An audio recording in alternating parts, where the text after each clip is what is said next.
What is up, YouTube? It is SMH here, and I'm doing yes, episode 1 of sorry for a cough.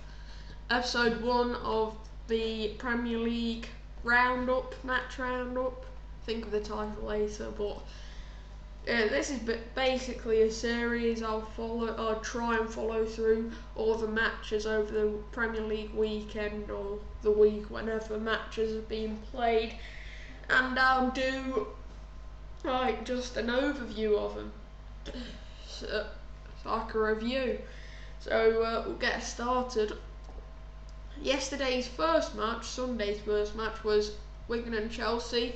Chelsea won 2-1 at the DW Stadium.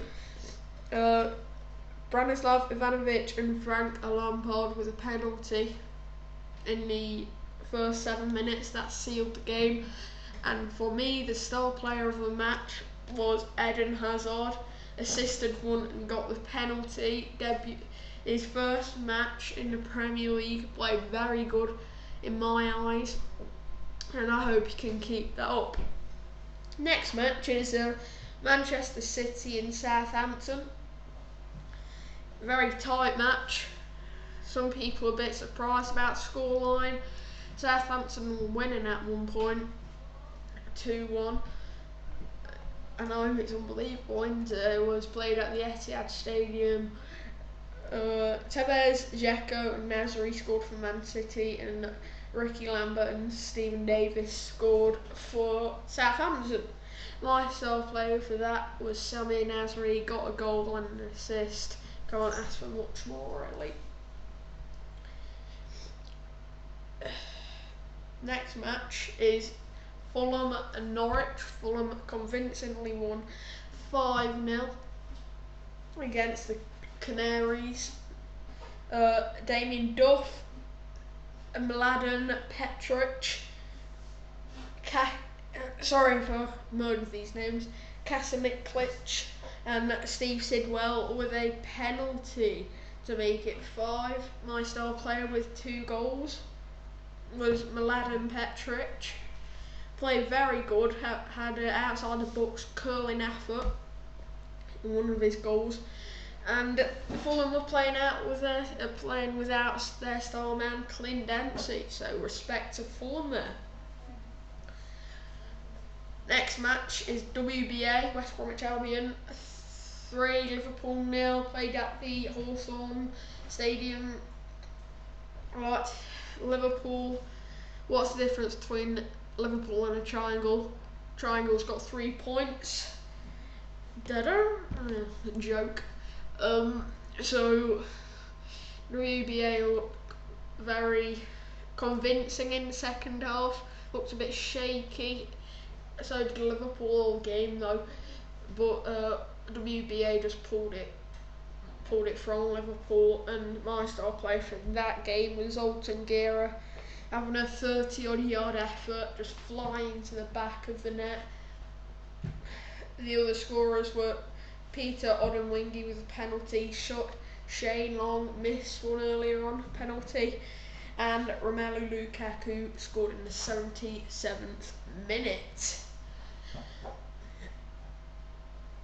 Next up is Reading and Stoke. That game was drawn 1-1.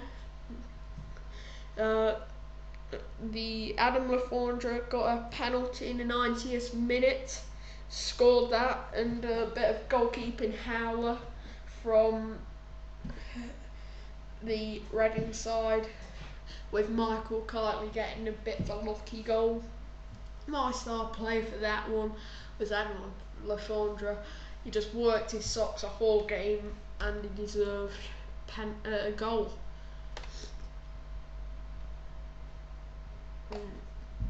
Next up is QPR and Swansea. Swansea scored 5 past QPR without a reply.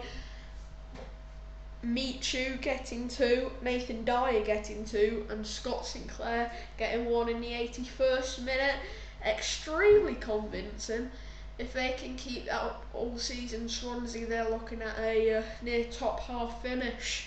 And that Michu is my star player, and he looks the real deal. 6'1", powerful, strong, very, very. He's got a very, very good shot on him. Like when he scored the second goal, he's got everything what you need from a striker. Next up is the only game without someone scoring. Arsenal and Sunderland. That game was 0-0. Nothing much to say except Olivier Giroud missed the sitter. Should have just banged that one in the net. My star player for that is the Arsenal new boy Santi Cazorla. Worked the strings for Arsenal even though it didn't come to nothing. He looked the most promising. The next game, the penultimate game, West Ham, Aston Villa 1-0. But Aston Villa fans would say it'd be controversial because the goal was flagged offside firstly, but Mike Dean ruled it on, so that caused Kevin Nolan to score, assisted by Ricardo Vazte, who all game looked very promising with his debut in the Premier League, so he's my star player for that one. Last game I'm going to do for the episode is Newcastle 2, Spurs 1. Denver Ball with an absolute beaut of a curler to get past Brad Friedel on the Spurs defence. Then Jermaine Defoe, brimming with confidence after that wonder goal against Italy, scored to pull it back to 1-1. Then Hatem Ben Arfa forced a penalty and he scored it by himself. But for the star player for this one, I would have to give it to Jermaine Defoe. He looked like he wanted to score, he wanted to win. So for that reason, he did score. For that reason, he is my star player. And please subscribe if you want another episode. I hope you enjoyed it. This has been SMH. Please sub, like, comment. Peace.